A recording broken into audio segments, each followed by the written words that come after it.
नमस्कार। आज हम शुरू करते हैं गृह मंत्रालय के प्रवक्ता के साथ। जी मैम। नमस्कार। जैसा आपको पता है, जो क्षेत्र कंटेनमेंट जोन में या हॉटस्पॉट्स में नहीं है, वहाँ पर 20 अप्रैल से कुछ आर्थिक गतिविधियों की अनुमति इस आधार पर दी गई है कि मौजूदा दिशा निर्देशों का एवं सोशल डिस्टेंसिंग का कड़ाई से अनुपालन हो। परंतु इन दिशा निर्देशों की गलत व्याख्या के कारण कुछ आशंकाएं खासकर इंडस्ट्री के मन में थी कि फैक्ट्री में कोविड पॉजिटिव केस पाए जाने पर फैक्ट्री के सीईओ को, मुख्य कार्यकारी अधिकारी को सजा हो सकती है या फैक्ट्री को 3 महीने के लिए सील किया जा सकता है। इसलिए कल गृह मंत्रालय ने सभी राज्यों को पत्र लिखकर स्पष्ट किया है कि 15 अप्रैल को जारी किए गए दिशा निर्देशों में ऐसा कोई भी प्रावधान नहीं है। ज़रूरी ये है कि सभी वर्क प्लेसेस, इंडस्ट्रीज और कमर्शियल एस्टैब्लिशमेंट्स में राष्ट्रीय निर्देश, standard health protocol, social distancing आदि का पूरी तरह से अनुपालन हो। इस पत्र में यह भी स्पष्ट किया गया है कि कंटेनमेंट जोन के बाहर जिन गतिविधियों को 24 मार्च के दिशा निर्देशों में अनुमति थी, उन उद्योगों को फिर से अनुमति लेने की आवश्यकता नहीं है। इस पत्र में यह भी स्पष्ट किया गया है कि जिन औद्योगिक गतिविधियों को लॉकडाउन से पहले चलाने का लाइसेंस था, उनको फिर से लाइसेंस लेने की जरूरत नहीं है। राज्य सरकारों से ये भी अनुरोध किया गया है कि दिशा निर्देशों के बारे में सही जानकारी इंडस्ट्रीज और फील्ड यूनिट्स तक पहुंचाएं, ताकि लॉकडाउन के जो नियम हैं उनका पालन करते हुए हम आर्थिक स्थिति को सुधार पाएं। गृह मंत्रालय ने आपदा प्रबंधन अधिनियम के अंतर्गत 6 इंटर मिनिस्ट्रियल सेंट्रल टीम्स का गठन किया था, जो अपने अपने निर्धारित स्थानों पर पहुंचकर उन्होंने काम शुरू कर दिया है। इसके अलावा कोविड-19 के संक्रमण की स्थिति को देखते हुए आज गृह मंत्रालय ने 4 और इंटर मिनिस्ट्रियल सेंट्रल टीम्स का गठन किया है, जो अहमदाबाद, सूरत, हैदराबाद और चेन्नई भेजी जा रही हैं। ये टीमें भी भारत सरकार के एडिशनल सेक्रेटरी लेवल अधिकारियों द्वारा लीड की जा रही हैं। इनमें पब्लिक हेल्थ के स्पेशलिस्ट और डिजास्टर मैनेजमेंट के स्पेशलिस्ट हैं। जो टीमें पहले से जा चुकी हैं, उनमें से 2 का फीडबैक आज मैं आपके साथ शेयर करूंगी। इंदौर की टीम ने रिपोर्ट किया है कि इंदौर में 171 कंटेनमेंट जोन हैं, जिनमें से 20 जोन बहुत क्रिटिकल हैं। टीम ने मऊ के हॉटस्पॉट कंटेनमेंट जोन का दौरा किया। कॉन्टैक्ट ट्रेसिंग और एक्टिव केस स्क्रीनिंग में जो सर्वे टीम्स कार्यरत हैं, उनके साथ विस्तृत चर्चा की। टीम ने पाया कि किट्स, पीपीईज, मास्क और अन्य सेफ्टी इक्विपमेंट पर्याप्त मात्रा में उपलब्ध हैं। हेल्थ इंफ्रास्ट्रक्चर और हेल्थ प्रोफेशनल्स की सुरक्षा भी सुनिश्चित की जा रही है। लॉकडाउन का भी अनुपालन ठीक ठाक है। इसके अलावा टीम ने दिव्यांगजनों के लिए स्थापित centre, quarantine centres, health centre, dedicated Covid hospital, PDS की दुकान, माइग्रेंट कैंप्स इत्यादि का भी दौरा किया। आईएमसीटी ने सभी स्टेक होल्डर्स के साथ चर्चा की, जैसे कि जनप्रतिनिधि, एनजीओज, मेडिकल कॉलेज के अधिकारी, किसान, ट्रेडर्स इत्यादि। टीम ने एक और वहां पहल देखी। मंडी को डीकंजेस्ट करने के लिए सरकार ने सौदा पत्र की सुविधा दी है, जिसके द्वारा मिनिमम सपोर्ट प्राइस पर किसान बिना मंडी जाए गेहूं व्यापारियों को बेच सकता है। आईएमसीटी ने मेदकवास गांव में सौदा पत्र डायरेक्ट एग्री मार्केटिंग का उपयोग कर चुके किसान और ट्रेडर के साथ इसकी उपयोगिता के बारे में भी जानकारी ली। आईएमसीटी निरंतर प्रशासन के साथ चर्चा कर रही है कि किस प्रकार कॉन्टैक्ट ट्रेसिंग और एक्टिव केस स्क्रीनिंग की मॉनिटरिंग को और भी पुख्ता की जाए, टेस्टिंग और सैंपलिंग फैसिलिटीज को बढ़ाया जाए, सौदा पत्र के बारे में किसानों को जागरूक किया जाए और स्लम्स एवं बस्तियों में पौष्टिक राशन की सप्लाई बढ़ाई जाए। टीम ने माननीय मुख्यमंत्री जी और वरिष्ठ अधिकारियों के साथ भी विचार विमर्श किया। अब मैं आपको मुंबई की आईएमसीटी टीम के बारे में थोड़ी सी जानकारी दूंगी। आईएमसीटी ने धारवी, गोवंडी और वडाला के स्लम एरियाज का दौरा किया। धारवी के कंटेनमेंट जोन में उन्होंने पाया कि चूंकि लोग कम्युनिटी टॉयलेट्स इस्तेमाल करते हैं, इसलिए प्रतिबंध के बावजूद उन्हें घर के बाहर निकलना पड़ता है। इसलिए उन्होंने सुझाव दिया है कि उपयुक्त लोकेशंस को ढूंढकर उन पर पोर्टेबल टॉयलेट्स को लगाया जाए, जिससे कि कम्युनिटी टॉयलेट्स के अनुपात में वृद्धि हो। धारवी में प्रशासन होम क्वारंटाइन पर निर्भर है। आईएमसीटी ने सुझाव दिया कि लगभग 2000 से 3000 लोगों के लिए इंस्टीट्यूशनल क्वारंटाइन की सुविधा का उपयोग किया जाए, टेस्टिंग की क्षमता बढ़ाई जाए और स्थानीय वॉलंटियर्स के साथ मिलकर सर्वेलेंस टीम्स की भी संख्या बढ़ाई जाए। टीम ने institutional quarantine centres, Covid hospital, community kitchen वगैरह का भी दौरा किया और सभी स्टेक होल्डर्स, खासकर एनजीओज के साथ काफ़ी विचार विमर्श किया। आईएमसीटी ने इस पर भी चर्चा की कि किस प्रकार नॉन कोविड पेशेंट्स के लिए मेडिकल फैसिलिटीज़ का मुद्दा हल किया जाए। उन्होंने मुख्यमंत्री और सीनियर ऑफिसर्स के साथ भी वीडियो कॉन्फ्रेंस की। सभी आईएमसीटीज अपने सुझाव और विचार राज्य सरकारों के साथ साझा कर रही हैं। हमारा उद्देश्य ये है कि हम मिलकर स्थिति में सुधार लाएं और कोविड-19 को फैलने से रोकें। धन्यवाद। मैं अब आमंत्रित करता हूँ हेल्थ मिनिस्ट्री रिप्रेजेंटेटिव प्लीज। कल से भारत में कोविड-19 की टोटल एडिशनल संख्या 1684 केसेस आए हैं, which takes our total confirmed cases to 23,077. Total cases under medical supervision are 17,610. कल से आज तक में 491 लोग क्योर हुए हैं, which takes कि हमारी जो टोटल क्योर होने वालों की संख्या को 4,748 लेके जाती है। इसके द्वारा हमारा रिकवरी रेट अब अप्रॉक्सीमेटली 20.57% है। यह हम सब लोगों के लिए एक बहुत ही पॉजिटिव न्यूज़ है। इसी तरीके से पिछले 28 दिनों में जिन जिलों से कोई केस नहीं आया है, उसकी संख्या में भी बढ़ोतरी हुई है। इसके तहत इन जिलों की संख्या 15 हो गई है और नए जो जिले ऐड हुए हैं उसमें छत्तीसगढ़ से दुर्ग और राजनांदगांव और मध्य प्रदेश से शिवपुरी जिला है। अब तक देश में टोटल 80 डिस्ट्रिक्ट्स ऐसे हैं जहां इससे पहले केस आए थे, लेकिन पिछले 14 दिनों से वहां पर कोई केस नहीं आया है और हम सबका प्रयत्न होना चाहिए कि ऐसे जिलों की संख्या निरंतर बढ़ती रहे।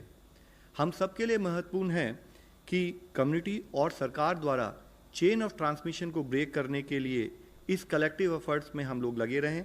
हमें देखना है कि इन जिलों में कोई नया केस ना आए और नए जिले इस श्रेणी में शामिल होते रहें। जहां तक वो जिले हैं जिनमें अभी तक कोई केस आज तक रिपोर्ट नहीं हुआ है, यह महत्वपूर्ण है कि वे जिले ग्रीन जोन में ही बने रहें और कोई भी इंपोर्टेड केस उस जिले में ना आए। आज माननीय स्वास्थ्य मंत्री जी ने राज्यों के स्वास्थ्य मंत्रियों और मेडिकल एजुकेशन मंत्री साथ में हेल्थ सेक्रेटरीज के साथ वीडियो कॉन्फ्रेंस के माध्यम से कोविड-19 के मैनेजमेंट एफर्ट्स पर चर्चा की।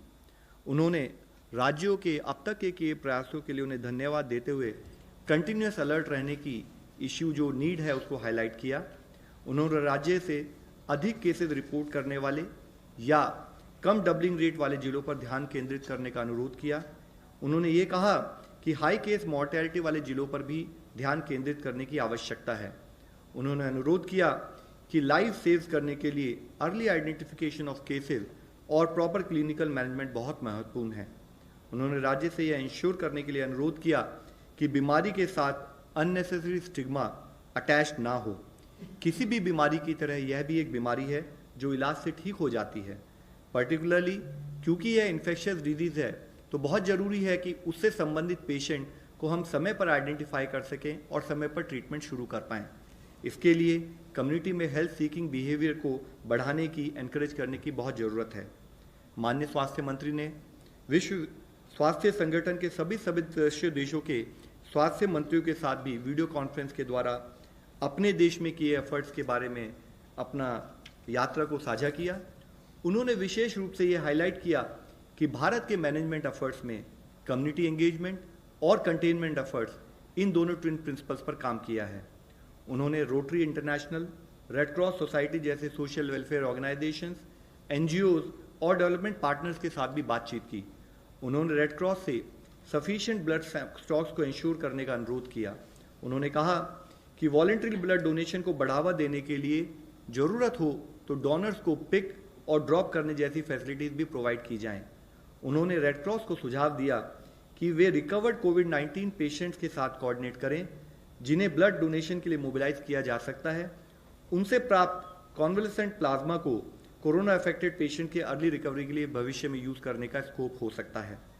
माननीय प्रधानमंत्री जी ने माननीय स्वास्थ्य मंत्री जी ने नागरिकों के सवालों का तेजी से जवाब देने के लिए कोविड-19 सेवा ट्विटर हैंडल शुरू करने की घोषणा भी की, जिससे कि ट्रेंड एक्सपर्ट द्वारा रियल टाइम में ऑथेंटिक हेल्थ और पब्लिक इंफॉर्मेशन प्रोवाइड की जा सकती है। आज माननीय प्रधानमंत्री जी ने देश भर के पंचायत के सरपंचों के साथ भी वीडियो कॉन्फ्रेंस के जरिए बातचीत की। सरपंचों ने लॉकडाउन मेजर्स को मेंटेन रखने के से संबंधित अपने अनुभवों और प्रयासों को भी शेयर किया। माननीय प्रधानमंत्री जी ने कहा कि संकट के दौरान ही हम बेस्ट और सच्चा पाठ सीखते हैं और कोरोना ने हमें सबसे बड़ा सबक सिखाया है, जो है आत्मनिर्भरता। उन्होंने पंचायतों से अपने इंफ्रास्ट्रक्चर को फर्दर मजबूत करने के लिए और बेटर विजिलेंस के लिए corona tracker application Aarogya Setu download करने के लिए और उसको प्रमोट करने के लिए भी अपील की। आज हम लोगों के साथ director NCDC doctor SK Singh और साथ ही member NITI Aayog doctor VK पाल भी उपस्थित हैं। वह चेयरमैन है एम्पावर्ड कमेटी ग्रुप 1, जो कि मेडिकल इमरजेंसी मैनेजमेंट के लिए कोऑर्डिनेट कर रहा है। मैं अब रिक्वेस्ट करूंगा कि वो further add. Director NCDC please first.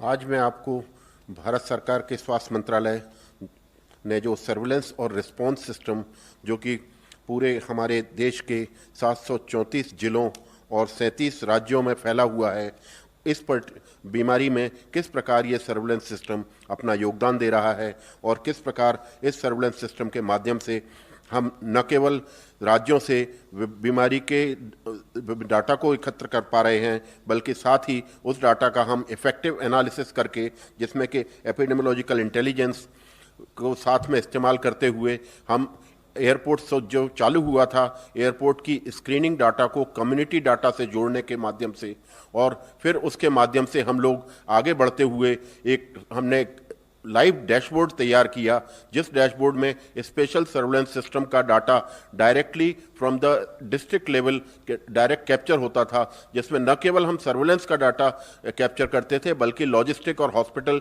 और क्वारंटाइन और आइसोलेशन बेड्स का भी डाटा कैप्चर करते थे।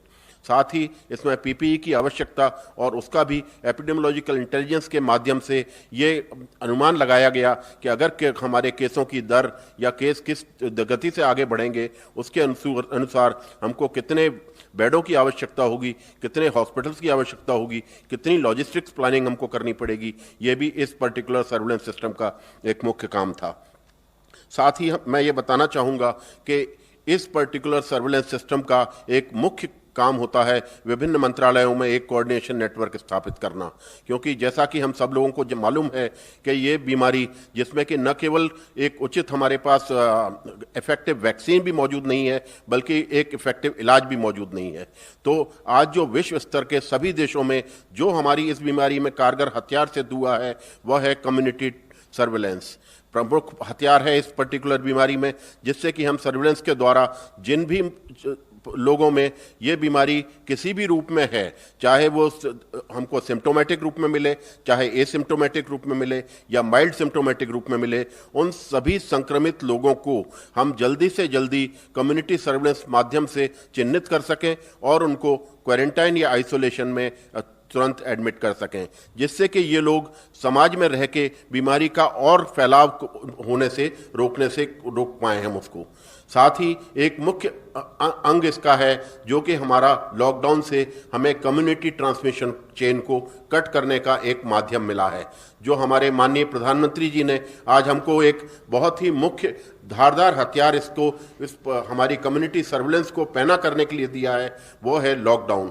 मैं आपको इस पर्टिकुलर माध्यम से आगे ये बताऊंगा कि किस प्रकार लॉकडाउन ने हमारे जो इस सर्विलेंस नेटवर्क है उसको किस तरीके से प्रभावित किया। साथ ही मैं इसका एक और अंग आपको बताना चाहूँगा कि साथ ही साथ केंद्र के साथ राज्य सरकारों ने भी हमको इस सर्वेलेंस सिस्टम को आगे बढ़ाने में बहुत ही महत्वपूर्ण योगदान दिया है।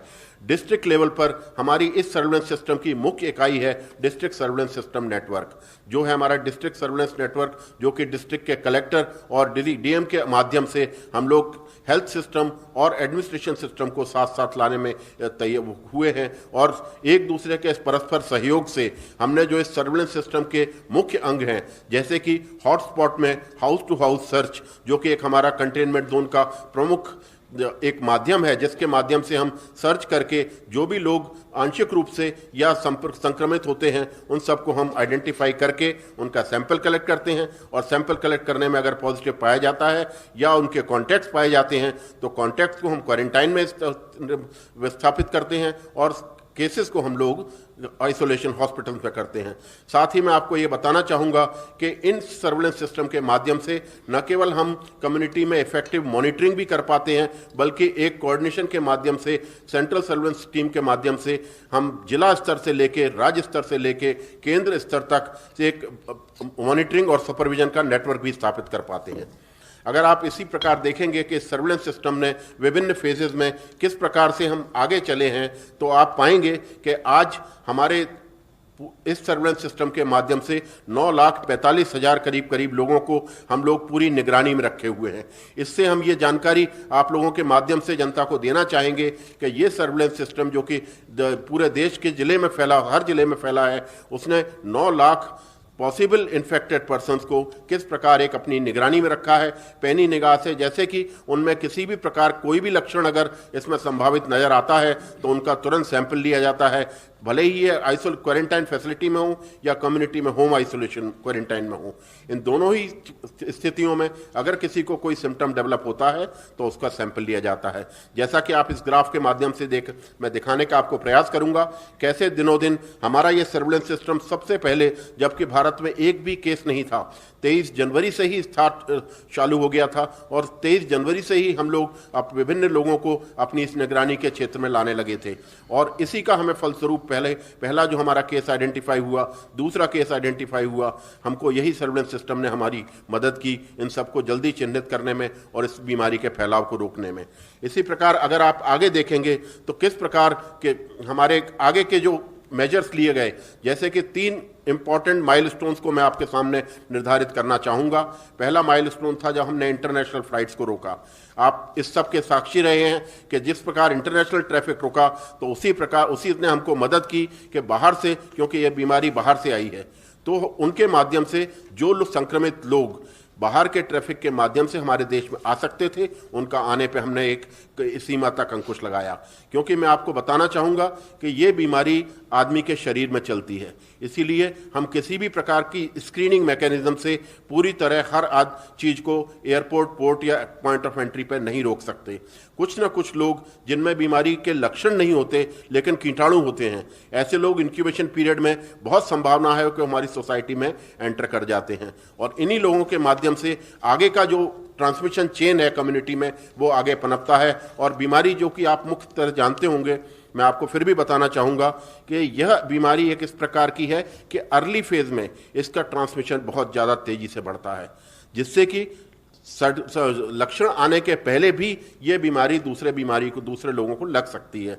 इसीलिए बहुत इंपॉर्टेंट हो जाता है कि जब हमारे को 25 मार्च को एक कंप्लीट लॉकडाउन की स्थिति मिली तो हमने ये पाया कि कम्युनिटी में एक दूसरे व्यक्ति का संपर्क तीसरे व्यक्ति से ना हो पाए, संक्रमित व्यक्तियों का संपर्क असंक्रमित व्यक्तियों से ना हो पाए, ससेप्टेबल पॉपुलेशन और इन्फेक्टेड पॉपुलेशन एक दूसरे से दूर रहे, ताकि कि कम्युनिटी में जो इंटरनल ट्रांसमिशन की चेन है वो कट कर सकें। तो इसी का फलस्वरूप आप देखेंगे कि जिस गति से हमारे देश में इस केसेस के फैलाव को एक बिल्कुल निरंतर स्थिरता प्रदान हुई है, वो लॉकडाउन से हुई है। उसके बाद की अगली हमारी एक और आवश्यकता जो कल हमारे CK मिश्रा साहब ने आपको बताया था कि टेस्टिंग को हमने किस तरीके से आगे बढ़ाया। टेस्टिंग ने भी हमें इसमें एक सफलता प्रदान की और इसी तरीके से आप देखेंगे कि जो हमारा ग्राफ बहुत तेजी से ऊपर जाना था वो उसके हम काफ़ी हद तक एक अंकुश लगा पाए। इसमें मैं आपको 4 माइलस्टोन मुख्य रूप पर बताना चाहूँगा जो कि हमारे लॉकडाउन के 4 हफ्तों को दर्शाता है। पहले 2 हफ्ते जैसा कि आप देखेंगे कि क्यूमुलेटिव केसेस हमारे कितने रहे, 1251 थे पहले, वो 4421 हुए दूसरे हफ्ते के अंत में। इसमें हमारा डबलिंग टाइम जो आप देखते होंगे रोजाना, और जिससे कि आप सभी काफ़ी हद तक वो भी होते जानकारी भी आपको मिल चुकी होगी कि हमारा डबलिंग टाइम इसमें डिक्रीज हुआ था। कारण क्योंकि जो इन्फेक्टेड लोग हमारी कम्युनिटी में आ गए थे उन सब लोगों को अगले 14 दिन में किसी न किसी रूप में लक्षण के माध्यम से सामने आना ही था, और उनके आने के दौरान हमारा डबलिंग टाइम या हमारा केस एक सीमा से बढ़ना था। लेकिन उसी के फलस्वरूप आप अगले 2 हफ्ते में देखेंगे कि 7 से लेकर 20 अप्रैल तक हमारे इसमें हमने देखा डबलिंग टाइम में किस तरीके का इजाफा हुआ, या हमने अपने केसों को दुगना करने की रफ्तार में किस प्रकार एक रोकने और एक ब्रेक लगाने की उस पद्धति में सफलता पाई। तो ये मैं आपको बताना चाहूँगा कि आज की तारीख में जो हमारा डबलिंग रेट 9 दिन तक पहुँच गया है, ये एक दिखाता है कि जो पेंडेमिक एक गति से तेजी से फैलाव कर रहा था दुनिया में, जिससे बहुत सारे देशों को अपने उसमें ले लिया है, वो उस पेंडेमिक पे हम किस हद तक अपने इन प्रयासों के दौरान कुछ हद तक रोक लगा पाए। धन्यवाद। धन्यवाद। अब मैं आमंत्रित करता हूं chairman empowered group 1 which is dealing with medical emergency and management plan. Sir. धन्यवाद। मैं डॉक्टर सिंह की बात को आगे बढ़ाते हुए चर्चा करना चाहूँगा कि इस 1 महीने में देश ने कोविड आउटब्रेक को कैसे एक बहुत ही इफ़ेक्टिव तरीके से, ज़ोरदार तरीके से काबू में लाने में सक्सेस अचीव करी है। तो एक तो डॉक्टर साहब अभी बता रहे थे इस ग्राफ पे कि हम 8.6 लगभग 9 दिन के ऊपर डबलिंग कर रहे हैं, और मैं बताना चाहूँगा कि अगर हम 3 दिन की अब एवरेज लें तो हम बड़ी खुशी से हम आपको बताना चाहेंगे कि ये डबलिंग अब जो है 10 दिन पे हो रही है। आप ये लेके चलिए कि अब ये डबलिंग जो है वो 10 दिन से हो रही है, और आप देख सकते हैं कि कहाँ वो 5 दिन में हो रही थी और 10 दिन में हो रही है। ये बहुत बड़ी अचीवमेंट है और अभी इसके आगे और भी फ़ायदे होने वाले हैं। ये एक ग्राफ है जो कि इंडिपेंडेंट रिसर्चर्स सोशल मीडिया पे दिखाते हैं, और मैंने वहीं से मैं बात करना शुरू करूँगा। आप इसको मैं चाहूँगा कि आप ज़रा ध्यान से देखिए। इसमें हमारी जो सारी सोच, अचीवमेंट, एक्शन, मेहनत सारी एक तरह से मैं कहूँगा छुपी हुई है। अगर हम मार्च 21 पे वापस जाते हैं, बिल्कुल बॉटम पे जाइए, तो हम उस पॉइंट पे थे कि हमारी डबलिंग 3 दिन में केसेस की होनी शुरू हो गई थी। तब हमारे 300 केस थे लगभग, और 3 दिन 3.2, 3.3 लगभग उस रेट पे हम चले हुए थे। और बहुत इम्पॉर्टेंट चीज़ें हुई उसके बाद में और माहौल बदल गया। आप देखेंगे कि लगभग 23 मार्च को एक मोड़ आता है। अगर मैं इस पे दिखाने की कोशिश करूं तो ये 23 मार्च है, यहाँ पे मोड़ आता है, वो नीचे की तरफ आना शुरू है। I want you to follow this graph because this is India's achievement, India's track record and what India can achieve in such situations. तो 23 मार्च को हम देखते हैं कि इसका डायरेक्शन बदल गया। 3 दिन वाली डबलिंग रेट की बजाय हम चल पड़े 5 दिन वाली डबलिंग रेट के ऊपर। इसका महत्व ये है कि जब कोविड में हम ऐसे स्टेप लेते हैं उनको बचाने में, तो हमें इफेक्ट देखने के लिए लगभग 2 हफ्ते लग जाते हैं, क्योंकि आज स्टेप लेंगे तो ट्रांसमिशन चेन टूटेगी और उसका फ़ायदा हमें 14 दिन बाद, 15 दिन, 18 दिन बाद दिखना शुरू होगा। तो ये वो मौका है कि जो 23 मार्च को हमने देखा, अभी लॉकडाउन नहीं हुआ है, जनता कर्फ्यू हो चुका है, तो उस टाइम पे एक बदलाव आया। और वो इसलिए हुआ कि जो जिनका जिक्र डॉक्टर सिंह ने कहा, जो हमने ट्रैवल रिस्ट्रिक्शंस चालू करी और एक माहौल क्रिएट किया कि सोशल डिस्टेंसिंग को हम एक ना अपना एक नॉर्मल बिहेवियर बनाएंगे। और स्टेट गवर्नमेंट से सेंट्रल गवर्नमेंट ने सब ने मिल के जो फैसला कर लिया कि इस बीमारी को हमने बढ़ने नहीं देना है। उसका नतीजा हम देख रहे हैं कि मार्च 23 से इन्फ्लेक्शन आती है और हम धीरे धीरे धीरे मार्च 29 के करीब आप देखेंगे कि हमारा डबलिंग रेट 5 पे हो गया। ये इंडिपेंडेंट डेटा मैं दिखा रहा हूँ। उसके बाद में कुछ परटर्बेशन हुई, डिस्टर्बेंस हुई, हम उससे थोड़ा पिछड़े, और फिर आप एक देखिए आगे चलते हुए जहाँ पे लिखा हुआ है April 6 लिखा हुआ है। अब April 6 जो है उसके बाद कंसिस्टेंटली हम 5 की तरफ और 5 को भी क्रॉस कर गए, मतलब 10 की तरफ बढ़ गए। तो ये जो इफेक्ट April 6 को दिखाया जा रहा है इस इमेज में, वो इफेक्ट वो है जो कि बड़ा फैसला जो 24-25 तारीख को लिया गया है, लॉकडाउन का इफेक्ट जो है वो उस पॉइंट पे आप क्लियरली देख सकते हैं इस एनालिसिस में।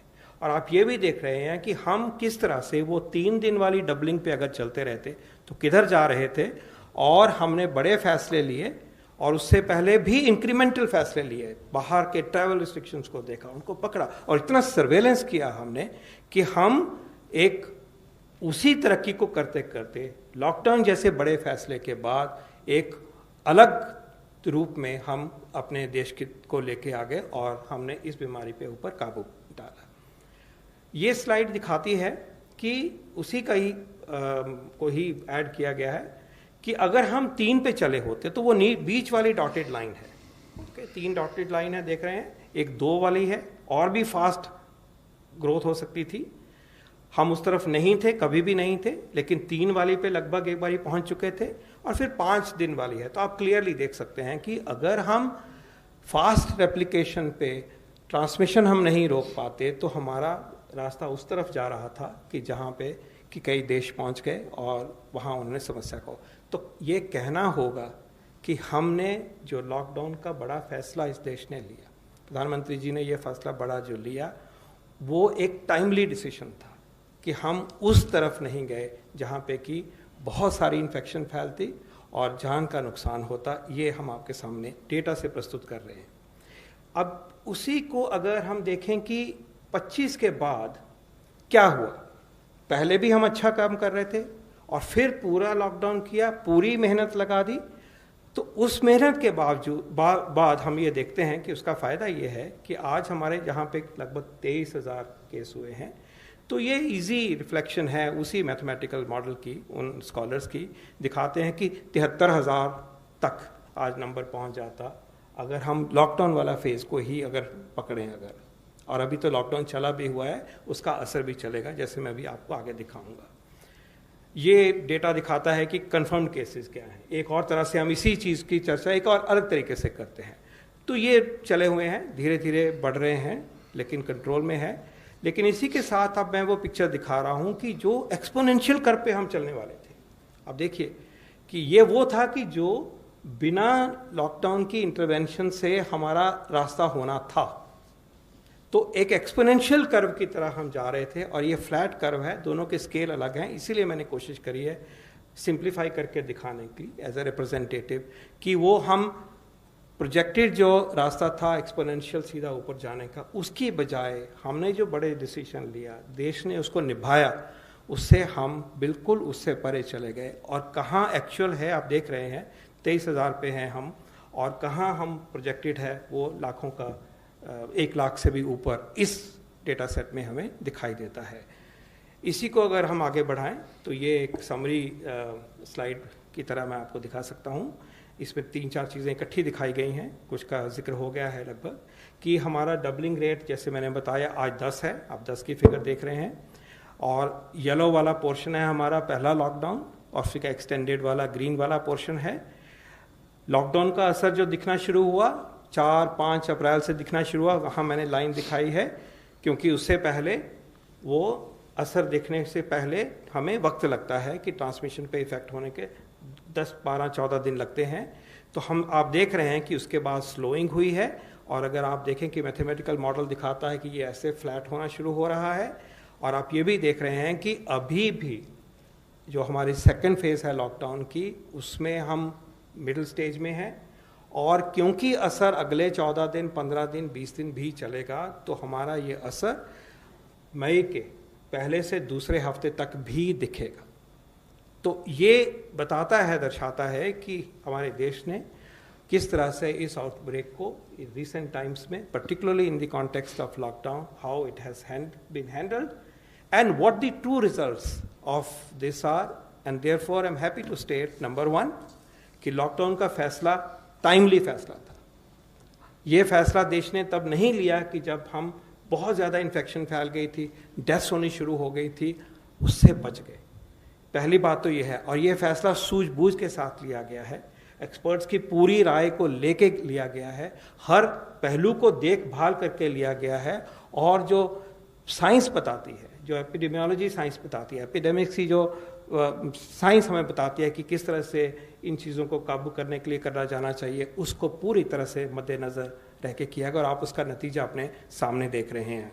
दूसरी बात यह है कि देश ने दिखाया कि लॉकडाउन इफेक्टिव था। अगर आप ये ट्रेंड्स आप देखिए कि हम कैसे अलग हो गए, कैसे हमने अपने आप को बचाया, और उसमें जो भूमिका रही है सर्वेलेंस की और सारी मेहनत की और सब देश की मेहनत की, वो आपके सामने है। ये इफ़ेक्टिव था, इसलिए हम यहाँ तक पहुँचे हैं, और जान बची हैं, इन्फेक्शन बची है, उसके जो होने वाले परिवारों को नुकसान है वो बचा है, डेथ्स बची हैं। लेकिन ये भी याद रहे कि अभी भी लॉकडाउन का असर अभी हमने और भी देखना है, और जो स्कॉलर्स की मैं बात कर रहा था उनके हिसाब से तो डबलिंग टाइम अभी 14 दिन भी हो गया है, तो हम और भी इसका फ़ायदा देखेंगे। ये ऐसे डिप होना चाहिए, यही दिखाता है एक्सपर्ट्स की राय है, तो वो अब भी आगे भी आएगा, लेकिन हमने इसको संजो के रखना है। ये जो चीज़ अभी हम एज अ कंट्री अचीव कर चुके हैं, हमें इसको आगे कैसे लेके जाना है, आगे कैसे इसी के गेन्स को हमने प्रोटेक्ट करना है, और अपनी ज़िंदगी को नॉर्मलाइज करते हुए भी इस एपिडेमिक को, इस पैंडेमिक को कंट्रोल में रखना है। ये हम सब के लिए एक हमारी ड्यूटी है। इसमें जो भूमिका रही है सर्वेलेंस की, वो बिल्कुल बहुत वर्ल्ड के जो बेस्ट सर्वेलेंस सिस्टम है इंडिया ने वो दर्शाया है। ये हमारा एक पिलर ऑफ स्ट्रेंथ रहा है, और मैं चाहूँगा कि आज हम उस काम के लिए जो हमारी इंस्टीट्यूशंस हैं जिन्होंने ये काम करा है, उनको आप धन्यवाद भी करें, उनको हम अप्रिसिएट भी करें, अपलॉड भी करें। दूसरा ये है कि इस पीरियड में जो सबसे बड़ी बात, कल 3 बातें कही थी श्री मिश्रा जी ने। उन्होंने कहा था कि हमने डिजीज़ को काबू पाया इस महीने में, हमने टेस्टिंग इम्प्रूव करी, हमने प्रिपेयर करी। मैं उसमें चौथी चीज़ आज जोड़ना चाहूँगा, और वो है कि देश ने अपना बिहेवियर बदला है, एक जन आंदोलन का रूप लिया है हमारे इस एंडेवर को, इस डिजीज़ को कंट्रोल करने के लिए। हर गांव में, हर कस्बे में, हर जगह पे एक पूरी सोच फैली हुई है कि हम इसमें जुड़े हुए हैं, और ये जो मैसिव बिहेवियर चेंज है, ये जन आंदोलन बना है, कम्युनिटी पार्टिसिपेशन जिसकी चर्चा माननीय स्वास्थ्य मंत्री जी ने करी, जिसका जिक्र किया गया है, ये जो भागीदारी बनी है और एकजुट होकर हम सब आए हैं, ये एक बहुत बहुत बड़ी अचीवमेंट है। आगे भी हमें सतर्क रहना है, आगे की स्ट्रेटजी जो है वो प्लान करी जा रही है, सोचा जा रहा है कि आगे किस तरह से हम ये जो हमने गेन्स करे हैं, सक्सेस पाई है अभी तक, उसको संजो के, उसको और दृढ़ता से हम आगे कैसे लेके जाएंगे।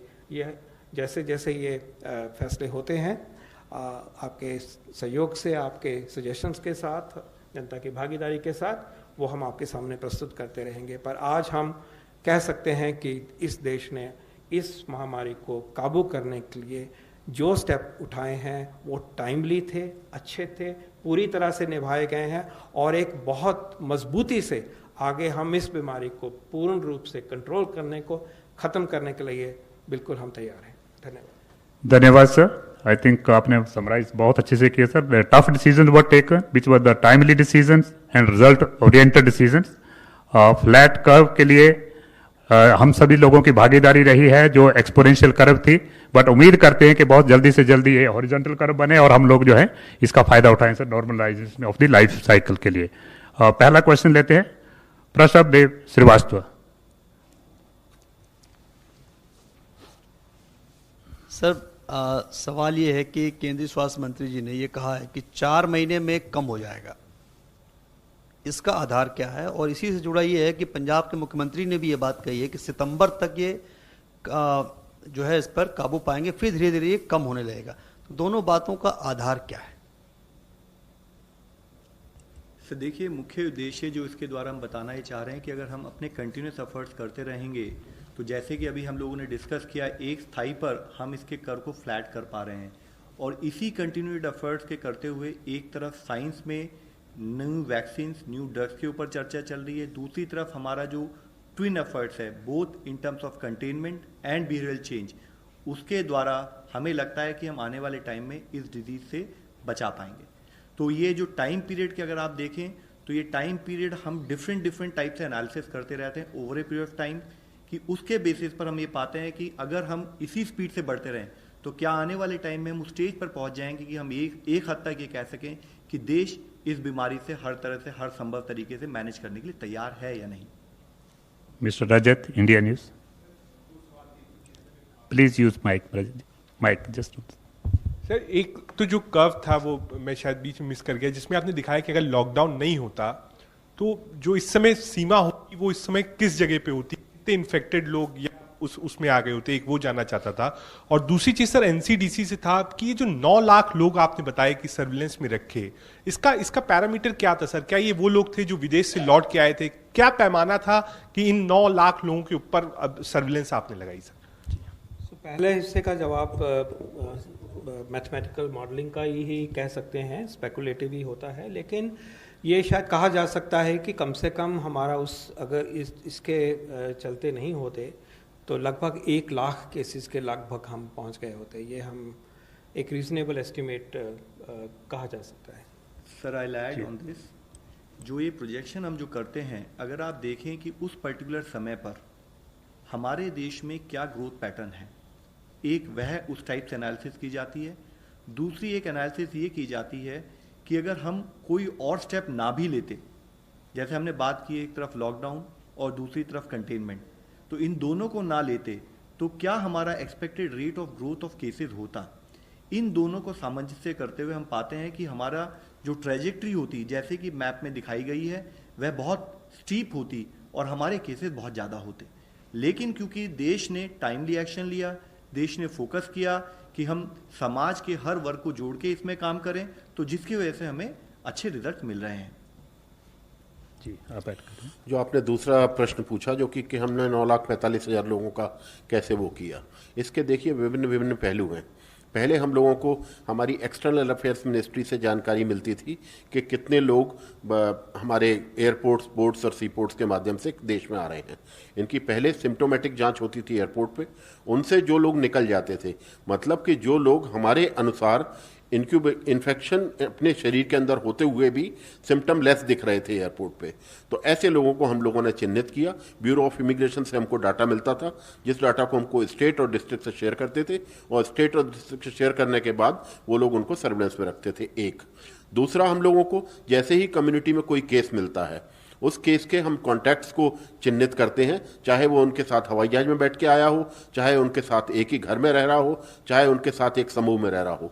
तो इससे को हम एक कॉन्टैक्ट लिस्ट बनाते थे, जिसको कॉन्टैक्ट की लाइन लिस्टिंग कहते हैं। इसमें हाई रिस्क कॉन्टैक्ट्स और लो रिस्क कॉन्टैक्ट दोनों ही रहते हैं।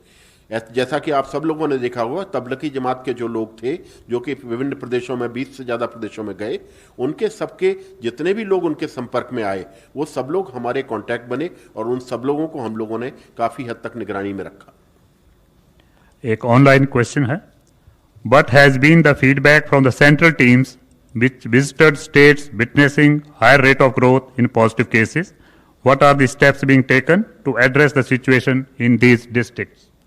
देखिए, जैसे कि मेरे कुलीग ने ऑलरेडी डिटेल में 2 सेंट्रल टीम्स के बारे में बताया, जो कि विभिन्न राज्यों में, विभिन्न प्रदेशों में गई। उसके साथ ही जो हमारी टीम्स गई हैं, उसने मुख्यतः सबसे पहले तो फील्ड में जितने भी हमारे हॉस्पिटल सेटिंग्स हैं उनको वेरीफाई किया। उसके साथ ही वहाँ के सीनियर अधिकारियों से चर्चा की, उनके जो कंटेनमेंट प्लान है उसको एग्जामिन किया।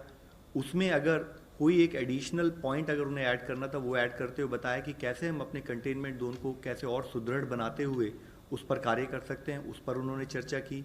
इसके साथ ही जो कॉन्टैक्ट ट्रेसिंग है वह किस हद तक सही है या उसमें कोई और स्ट्रेंथनिंग की जरूरत है, उसके बारे में उन्होंने स्टेट से चर्चा की। और उसके तहत उनकी कुछ ऑब्जर्वेशन जो रही, स्टेट से डिस्कस करते हुए उन्होंने उसको और फर्दर स्ट्रेंथन और फर्दर मोबिलाइज किया। कुछ ऑब्जर्वेशन रही हैं जो कि उन्होंने स्टेट से शेयर की हैं, जैसे मेरे सीनियर कुलीग ने ऑलरेडी मेंशन किया है। उसके अलावा जैसे उन्होंने कहा कि कई केसेस में जो हमारी टीम बनाए, उनकी मोबिलिटी को कैसे स्ट्रेंथन किया जाए, उसके बारे में डिस्कशन रहा। कहीं केसेस में कैसे हमें एडिशनल टीम्स की जरूरत पड़ सकती है, क्योंकि हमारा एरिया ऑफ कंटेनमेंट जहां पर हम active search house to house surveillance करते हैं, उसके लिए एडिशनल टीम बनाए, उसके ऊपर चर्चा हुई। कुछ एरियाज में कैसे हम कम्युनिटी को फर्दर इन्वॉल्व करें, उनसे फर्दर सपोर्ट ले ताकि हम अपने कार्य को और बढ़िया तरीके से और जल्दी कर सकें, उसके बारे में डिस्कशन रही। साथ ही उन्होंने कुछ केसेस में जो हमारे पेशेंट्स हैं जो एडमिटेड हैं उनके क्लिनिकल मैनेजमेंट को एग्जामिन किया, उसको कैसे फर्दर स्ट्रेंथन किया जा सकता है उसके बारे में बात हुई है। मुख्यतः उन्होंने एक और इशू जो हाईलाइट किया, जो स्टेट के साथ डिस्कस किया, वह था कि जो हमारे हेल्थ केयर वर्कर्स हैं, हमारे वॉलंटियर्स हैं, चाहे वो एनसीसी के हों, एनएसएस के हों या रिटायर्ड प्रोफेशनल्स हो जो हमारे साथ जुड़े हैं, उन सब की प्रॉपर ट्रेनिंग हो, ओरिएंटेशन हो, इन्फेक्शन प्रिवेंशन कंट्रोल पर बात हो, और साथ में जो हमारी रेफरल गाइडलाइंस हैं, जैसे हमारे 3 टाइप ऑफ हॉस्पिटल्स हैं जिसको हम कहते हैं Covid care centre, Covid health centre और कोविड हॉस्पिटल, उन पर किस तरह से रेफरल प्रोटोकॉल को ढंग से एस्टैब्लिश किया जाए ताकि पेशेंट को एक स्थाई से दूसरी स्थाई पर जाने के समय पर उसको कोई डिले ना हो और उसको ढंग से टाइम पर ट्रीटमेंट मिल सके। ब्रह्म प्रकाश दुबे जी।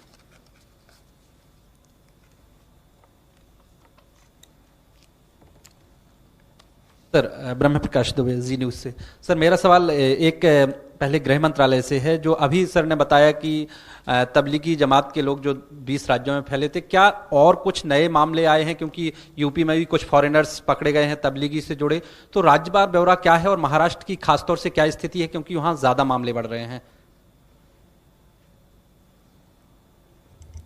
मेरे पास अभी आंकड़े तो उपलब्ध नहीं है, पर जैसे मैंने आपके साथ पिछली बार शेयर किया था कि 40,000 से ज़्यादा लोगों को कंटेनमेंट 40,000 से ज़्यादा लोगों को आइडेंटिफाई करके उनको क्वारंटाइन किया गया था। सर, स्वास्थ्य मंत्रालय I think there is somebody else in the queue. Just please wait. Piyush Pandey. एक ही सवाल।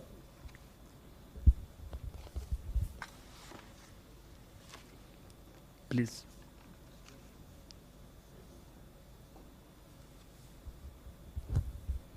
मेरा सवाल ये है कि हाउस होल्ड सर्वे की जो बात की जा रही है वो किस तरह से किया जाएगा? अगर जो जैसे आंध्र प्रदेश में शुरू किया गया आशा वर्कर्स के थ्रू, और उसकी कितनी मतलब सटीक रिपोर्ट आती है और कितना उसे मानक देते हैं आप लोग?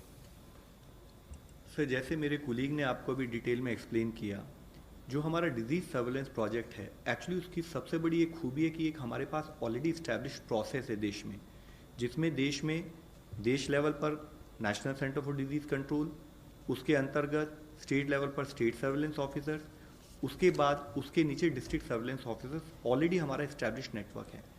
उन नेटवर्क में रैपिड रिस्पांस टीम्स होती हैं, वो ट्रेंड एम्प्लॉयज़ होते हैं, वो ट्रेंड हेल्थ प्रोफेशनल्स होते हैं, जिनको पता होता है कि अगर कोई भी इन्फेक्शियस डिजीज आए तो उसको मैनेजमेंट के क्या प्रोटोकॉल हैं। फिर जब भी कहीं पर हमारे पास कोई पॉजिटिव केस आता है तो हमारी रैपिड रिस्पांस टीम उस पर्टिकुलर एरिया में जाती है, कॉन्टैक्ट ट्रेसिंग के लिए रिक्वायर्ड प्रॉपर एक्सरसाइज शुरू करती है, उसके बेसिस पर वो कंटेनमेंट जोन को डिफाइन करते हैं। उन कंटेनमेंट जोन में डिस्ट्रिक्ट एडमिनिस्ट्रेशन के तहत वहाँ पर स्पेशल टीम्स बनाई जाती हैं।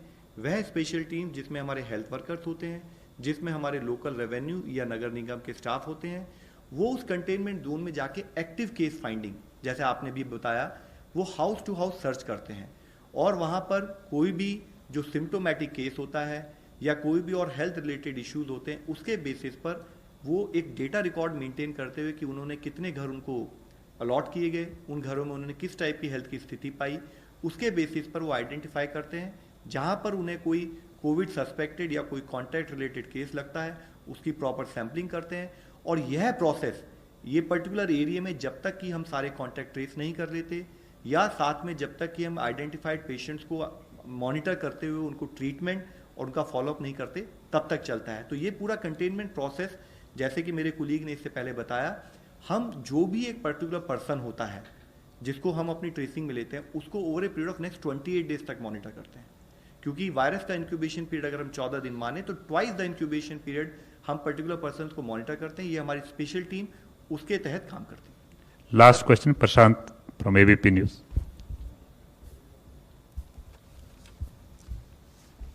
सर, मेरा सवाल पॉल सर से। सर, आप लोग कल भी मिश्रा सर ने बताया कि किस तरीके से लॉकडाउन का फायदा हुआ।